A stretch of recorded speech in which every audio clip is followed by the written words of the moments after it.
Havia um casal, Maria e João, que construíram um edifício e o transformaram em hotel. O hotel tinha 12 andares, correspondente a cada um dos filhos do casal. Criaram todos os filhos que se casaram, e não queriam seguir o negócio de seus pais. À medida que o casal foi envelhecendo, os filhos praticamente os abandonaram.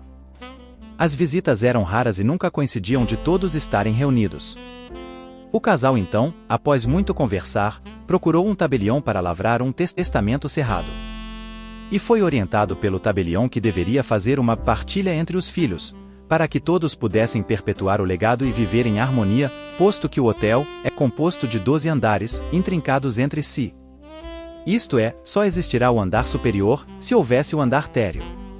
A intenção do casal era evitar que houvesse desavenças entre seus filhos, quando eles morressem.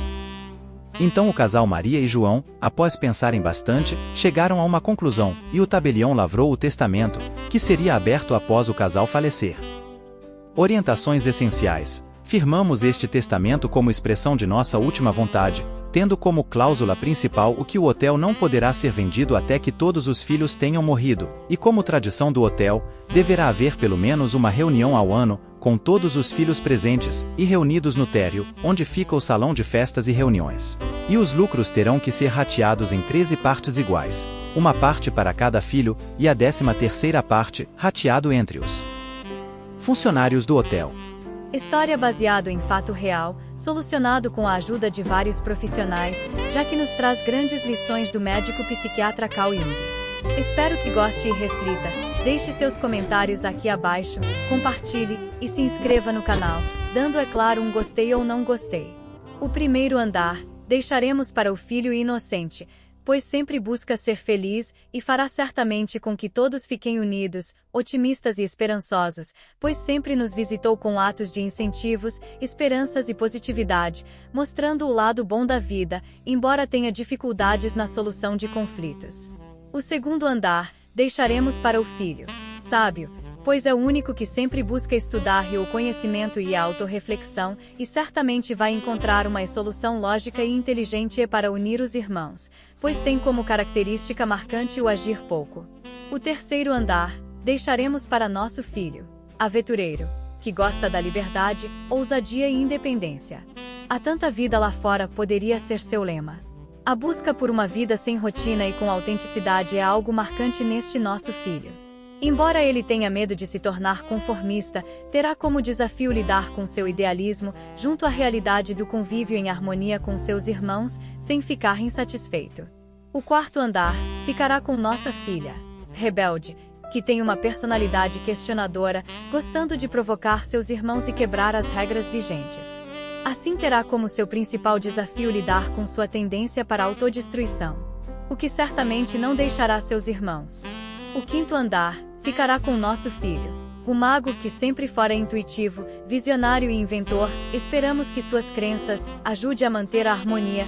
Terá como seu principal desafio lidar com a sua forte tendência de manipular as pessoas e isolamento do seu idealismo. O sexto andar, deixaremos para herói, por sua coragem e vitalidade, sempre querendo provar o seu valor com suas atitudes grandiosas e corajosas, buscando o bem maior. Já que costuma ser um guerreiro, bom jogador e vencedor, terá como seu maior desafio lidar com sua arrogância e ambição. O sétimo andar, deixaremos para amante, com sua característica de intensidade, intimidade e sensualidade.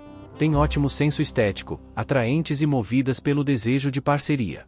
Não só no amor romântico, mas todas as formas em que esse sentimento se manifeste. O principal desafio aqui é perder sua própria identidade pelo desejo intenso de agradar e encantar o outro. Já para o oitavo andar, passaremos para o comediante, por ser considerado o bobo da corte, por seus irmãos, por ser divertido e levando a vida com muita leveza, pouco se importando com o julgamento alheio. Sempre quis levar sua alegria para o mundo, então terá como seu maior desafio não se manter na superfície das coisas, e também aprender a administrar melhor seu tempo, levando mais a sério sua existência. Deixaremos o nono andar, para nosso filho, comum, por ser mais realista e simplicidade admirável. Agora não é hora de se destacar, e sim de pertencer ao grupo. Assim não terá a necessidade de impor suas convicções ao meio que se encontra.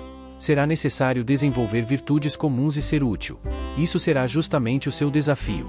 Já no 10º andar, deixaremos prestativo, por ter uma visão altruísta, de proteção e compaixão. Vamos ver se é verdade seu lema: ame ao próximo como a ti mesmo. Sempre demonstrou que seu maior desejo é cuidar e ajudar o maior número de pessoas, então agora é chegado a hora de entender, e este será seu grande desafio: não carregar as dores do mundo e também não sufocar quem o rodeia. O 11º andar ficará com o governante. Nosso filho sempre demonstrou ser um líder de excelência e sólido. A responsabilidade sempre foi um traço marcante, e sempre demonstrou atuar muito bem diante de regras claras. Ele sempre sentiu a necessidade de controle e poder. Seu maior desafio implicará em saber delegar e ser flexível com seus irmãos. Deixamos o 12º andar para nosso filho, criador, desde criança, que demonstrou fértil imaginação, arte e inovação. Sempre em busca de harmonia e também de reconhecimento. Demonstrou ser um explorador, no sentido de buscar novas soluções para situações arcaicas e defasadas. Como geralmente, é perfeccionista e se recusa a ficar preso na mediocridade. Agora terá como seu grande desafio deixar a inconstância e pensar muito mais, do que agir. O casal Maria e João chamou os filhos, e disse: vocês já estão criados, e todos independentes, então chegou a hora de nós fazermos a viagem de nossos sonhos. Vamos viajar na segunda-feira, sem data de retorno. Quero que todos mantenham a comunhão e lucratividade do hotel, ainda que todos tenham independência financeira. Não quero desfazer do patrimônio, que reputamos como essencial para a comunidade local. Conforme noticiado, foi feito, o casal seguiu viagem. Passaram-se 12 anos, e o casal não havia retornado. Governante, que tem um temperamento dócil, porém controlador, assumiu a liderança, convocou todos os seus irmãos e tomou uma decisão.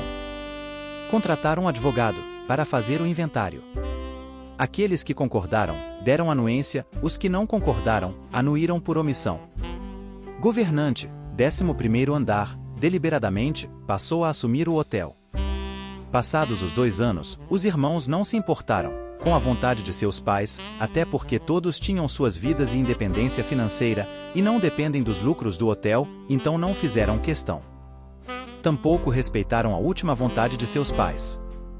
Ocorre que, antes de completar 15 anos, o casal resolveu voltar, e quando chegou, encontrou os irmãos brigando entre si, o hotel interditado pela justiça e totalmente abandonado.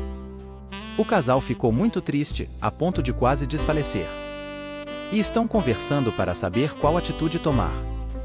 Maria acha que deve ficar como está, porém, João entende que tem que dar uma lição nos filhos, ainda que seja a última, pois não era esta a intenção deles, ao contrário, queriam justamente a harmonia e união e o bem-estar deles. Se você fosse um hóspede assíduo do hotel, um advogado, um psicólogo, economista ou filósofo, e tivesse uma caixinha de sugestões, qual seria a sua? Deixe aqui embaixo sua sugestão, que será muito útil, para que todos possam conhecer as características de cada ser humano, que fora defendido e criado os 12 arquétipos da personalidade, que foi popularizado pelo psiquiatra suíço Carl Jung, criador da psicologia analítica, que enfatiza a importância da psique e do inconsciente.